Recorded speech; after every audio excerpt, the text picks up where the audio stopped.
going on, fight fans? Welcome to another edition of Double Jab Boxing Podcast, powered by Boxlab Promotions. I'm your host, Q, Rich Quinones, and ridiculously stacked card on Friday night in Puerto Rico. It's showcasing a crop of rising young Puerto Rican fighters and prospects and talents, and we've got one of them joining us on this edition of Double Jab.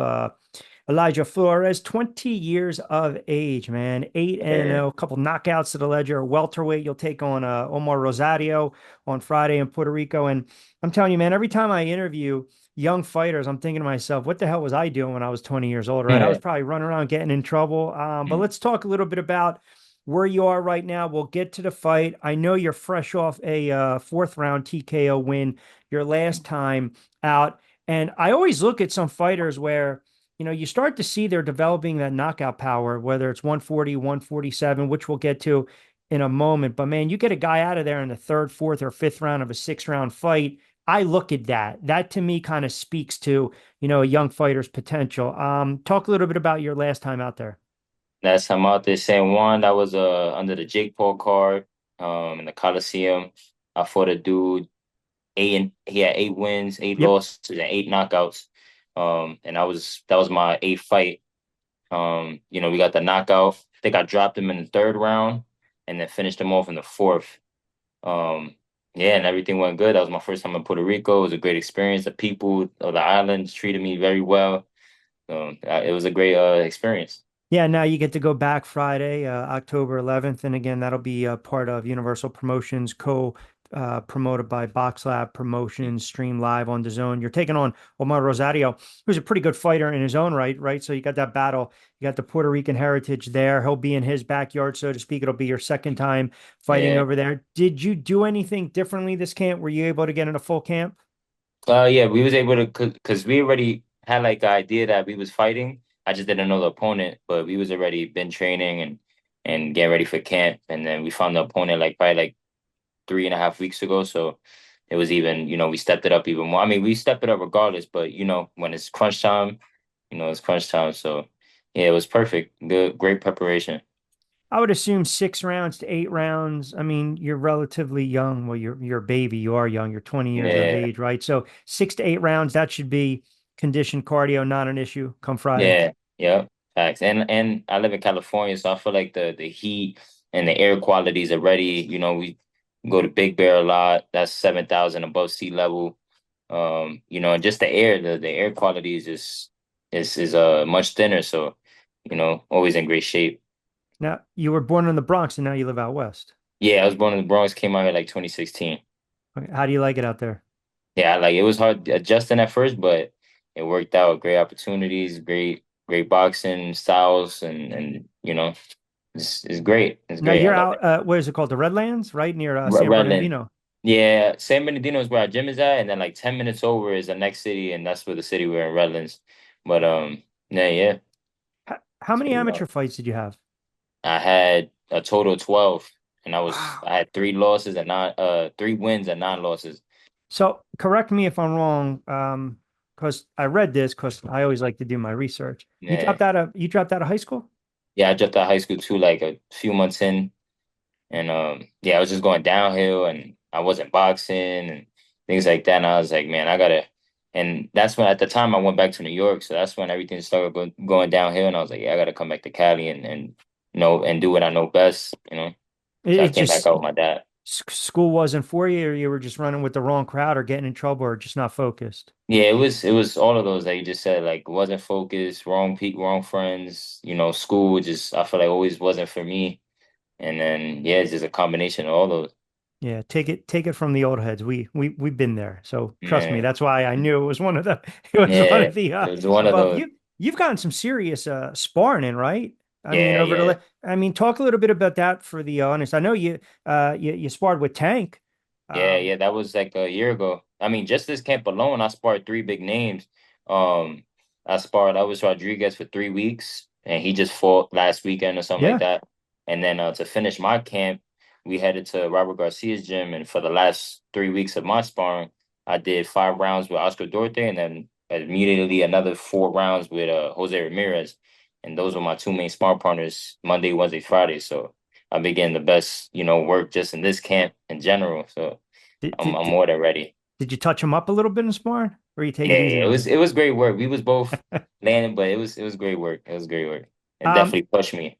I mean, look, you're in the right, the right state, the right area, right? When we're talking about the gyms, when it's Manny Robles or Wild Card Gym, I'm sure you Hmm. probably, Yeah, all um, those we hit up.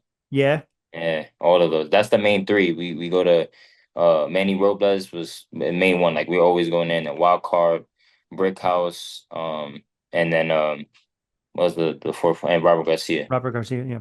Yeah. Again, 20-year-old, 8-0 welterweight, three knockouts. Elijah Flores kind enough to join us. Double Jab podcast with Q. Rich Quinones here. I'm gonna again assume, are you more comfortable at 140? Then 147. Yeah, and then Um, 147. I mean, I I figure felt because you're 20, you're still going to grow out, but I'm wondering where yeah, you think you're as your career progresses, you got some killers, 135, 140, 140, right? So yeah. I'm That's just all wondering, hit. That's yeah. all. Yeah, that's all hitters anywhere from 35 and up. But I feel comfortable at both. Like but 47, I just feel like just strong. What I can say is at 40, I felt more elusive, more yeah, just elusive is the word, just real sharp, fast, and then at 47, I still feel fast, but I feel filled out a little more. I feel stronger. Um, my goal is to really do 40. That's my goal. But I just don't want to, kill my body and going down that low, even though I went to 42 and it went good. Like I felt good, but it's just like an extra push out to make 142. I, But I want to go back. You said you had 12 amateur fights and yeah, you were 3-9. 39. Yep. So, I mean, on the surface, you talk to a fighter and they're 3-9, and maybe after a couple amateur fights, they think maybe this is not for me. I think that kind of speaks to a, your character and your ambition and your drive. And I also kind of throw that out the window. Like, if you had 100 amateur fights, I'd be like, all right, he's pro ready. Yeah, he's 50, right. he's pro Yeah. right. Diamond Gums, Golden Gloves, Nationals, Juniors, whatever. But 12, what made you decide after that 12th one where you say to yourself, all right, I'm ready to turn pro? Yeah, it was mostly like I feel like as a kid I always had that boxing style. That was my main style, just picking my shots, great defense, like and then on top of that, whenever I fought in the amateurs, I never fought at my weight because I was very like undisciplined with food. Like I always ate. I never fought at my right weight class. So that was just a bonus.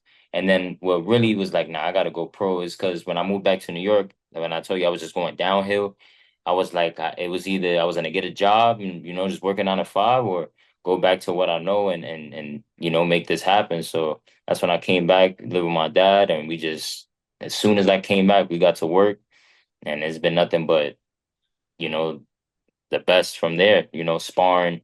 I felt like yeah, the experience was good, but that's when I met Box Lab, met Amari, my manager introduced them. I went to them. That was my first time sparring all the pros. And that's why I really was getting beat up every day by all the pros, but I was learning. I stood there for like almost a year, away from home, like 8 months to 10 months, just sparring pros, getting my butt kicked and some more. And then when I came back, I started sparring pros and we just kept on. Just kept on that push. Well, That's what made me. 12 amateur fights, eight pro fights in, and now you're inked to Boxlab Promotions. And again, that'll be Friday, October 11th. Omar Rosario, you'll take him on. Elijah Flores, kind enough to join us on this edition of Double Jab with Q. Rich Quinones here, powered by Boxlab Promotions. I do want to get back because I'm always fascinated with the fighters' backstory, man. So, what was Mhm. that moment where you said to yourself, "I got to get my shit together"? That's when it was COVID. COVID hit. It's crazy because you wouldn't think you won't see outside the box until you're I guess you could say you're in the box, if that makes sense. So when I was quarantined, I was basically in the box. I was just home and I was just thinking like, wow, like I was so used to being outside every day, just doing the bad things, smoking, doing things I'm not supposed to, just every day, just going downhill as a 15, 16-year-old.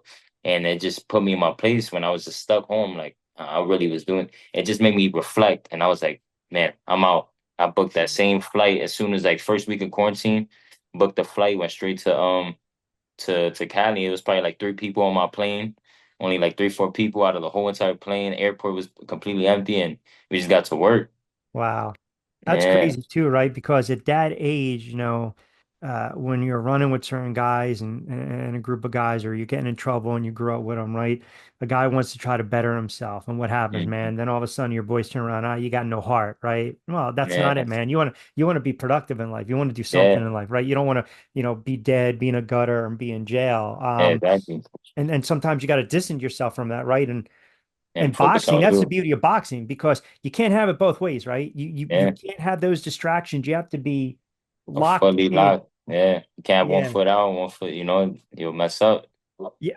Yeah. It's that is the inner battle. What did you do research on your opponent or you leave that up to your team? I mean, for instance, I'm not asking you for the game plan, but what do you know? I know Rosario, he's got some ring time under him. Yeah, yeah. As soon as we known and everything went good and we knew that we was fighting him, looked up about like 3, 4 fights. I'm usually whenever I know I'm fighting somebody, I usually look at a few fights, rounds, fights of each, and then from there I just go based on what I see. But yeah, my pops and he mostly does all the film and study and all that. But yeah, that's I'm not too heavy on the watching, but my dad is. He makes sure Right. that when we in the Right. gym, we working on the stuff that that we see. So, I think that's smart, right? There's a difference between being passionate about the sport and a student of the sport, right? A student of mhm. the game where you're watching fights constantly or old clips. But when it comes to that, sometimes you got too many guys coming in saying, "Hey, man, he's doing this," or he moves around, or he's southpaw. Look where he's moving, Yeah, or he doubles up on the jump. All of a sudden, they just get exactly. inundated with all this stuff, and it's Yeah. hard enough to go out there, And then right? yeah, that's why I'm not too big on like watching film. Like I just see the guy, I see his flaws on a few of the fights that I watch in like 30 minutes, 20 minutes. And then I'm just like, okay, all right. And I seen that's what we just seen his stuff, seen some of his flaws, seen some of the good things that he does, and then go from there. The other thing too is a lot of times with young fighters. uh, I'll give you a couple guys, right? 0-1, 0-3, get your feet wet pro debut. You get them out in there in the third round, right? Maybe you sit 3, 4, 5, 6 fights in and you really haven't stepped up in competition or class. But I saw it was your third fight. You're taking on guys with 10, 11, Yeah. 12, um, 12 fights under their ledger. And let's just say, even if they're four rounders, you're talking 48 plus 50 rounds against, a couple rounds for you. That Hmm. that tells me what your team thinks of you. And do you embrace that kind of challenge? Like when you got first through your first couple ones, you're like, all right, you know what? I need to step up in competition. Like, is that something you embrace? Yeah, yeah. And it's something I feel like I always had in me, like you could say that dog. Like the only person I fear is God. And I always been the type where especially my fourth fight, I fought a dude that was 6-1, 5 KOs. That was my toughest fight. I was only 18. He had more knockouts than I had fights. He came in weight like 6 pounds heavier than me. And it was just the odds was just stacked against me crazy. And everybody's telling me don't take it the day before, like the weigh-ins after, end up taking. And then after that, it was like I already got put in deep waters. Hmm. And I learned so much off of that. I came up on top, split decision win. And after that, it's been up since. I feel like after that, the team, my dad, including myself, was like, man, this kid, I think they seen like, they believe in me. He's special, like he's special. And and it's been up ever since, whoever they put in front of me, I just, yeah, let's do it. It makes sense. Let's do it. Yeah, you take care of business. Elijah Yeah, Flores, 20 years of age, 8-0, three knockouts. Welterweight, he'll be part of a stacked card October 11th in Puerto Rico. I love this card, right? Because you're showcasing a ton of Puerto Rican young prospects and fighters. I think Crystal Ortiz, who was the first fighter signed by Amanda Serrano, she's on the hmm card. And that's what it's all about, right? Universal Promotions and Association, co-promoter with Boxlab Promotions. So you get a little more juice fighting in, second time around now in Puerto Rico. Get a little yeah, more amped up. yeah. I feel like this song gonna be a little different because, obviously I'm Puerto Rican, my mom's Puerto Rican, my dad's Panamanian, but I wasn't born on the island. And where I fought last time was San Juan, and the dude I fought, he was Colombian. So of course, they was rooting for me and everything like that. But I feel like, I'm entering literally his hometown. This is not like this is in his backyard, regardless of B side, A side, C side, whatever, it's this is his hometown, so I already know his people is gonna be. Hey, stop! His people is gonna be, you know, right there rooting against me, and rooting for him. So I'm prepared for whatever. So you said your father's from Panama and your mother's Puerto Rican? Yeah, yeah. So But I do was you have born in the. you have arguments here? Roberto Duran, Wilfredo Gomez, Yeah, Wilfred yeah, yeah. It's Gomez, true. Wilfredo Benitez. Yeah, nah, but Roberto Duran is somebody one of my top favorite fighters I look up to, old school fighters and stuff. So, and then Trinidad obviously is one of my old school Puerto Rican fighters. But How about yeah, I'm just Benitez? blessed. How about Benitez or Gomez? Gomez was crazy. You, Yeah, I was thinking about your prep, and I said I want to bring up Gomez. I want to test the young Bucks' little history, man, because yeah, you're talking about one of the greatest super bantamweights yeah. Whole time, yeah, and the yeah, punching power. yeah, And you yeah. know, he started his career off with a Had that. draw. Yeah, a lot of these old school dudes, they lost their first fight, first three, four fights. Like, they lost. And that's what I like about the old school fight. That's why, like, I'm not a big fan of watching old school boxing, but I have watched and I still do watch sometimes. But one thing I realized is that, they fought the best, they trained Yes. differently, their mentality is just was out of this world. And, Yep. so it's something that, you just pick up from them. Yeah, it was, no social media. Yeah, yeah, yeah. That's too. I mean, you go back and you look at Benitez and Gomez and Rosario and Trinidad and Cotto and Mhm. um, even when you get to the Hearns and Haglers and whatnot and the back and forth in the 70s and the 80s. I mean, I know as young fighters, you have to be on social, right? You have to be Yeah, out there. I get it. Um, you don't strike me as someone that would go on, say, like X or something and just kind of like talk nonsense. You kind of strike me as yeah. someone that's a little more, On the I don't chill deal with that side. kind of stuff. Yeah. Yeah, and I always been like that. Like, always been humble. God bless me with a humble spirit. Ever since a kid, like I'm just real humble. I seen mistakes that other people made that was at the pro level. I seen mistakes that other people do. So I just be myself. That's it. Stay true to myself and stay humble. I don't call out nobody. Whatever my team, whoever they got in front of me, whoever they put, I fight. If they talk crap, best believe I'll talk my crap too. But you're not gonna find me doing the most outrageous, calling people out, taking it to Instagram, saying personal things. I'm just here to work, handle business, and then come back home. Yeah. And I admire that and appreciate it. And I talk to a lot of fighters and interview a lot of fighters and I call a lot of fights and it's rare because the name of the game is just, talking the trash and nonsense, going Yeah. on X and, getting on guys. And, some people it works, right? And Hmm. sometimes there's a method like, people get on Ryan Garcia and I'm thinking to myself, this kid, there's a method to his madness, right? Whether Yeah. you believe it or you don't. And then at Hmm. the end of the day, as soon as we hear that opening bell, that's when you put all the, Same time. Yeah. yeah, exactly. What can we expect come Friday night? Just a dominant performance, just going out there, fighting my fight, having fun.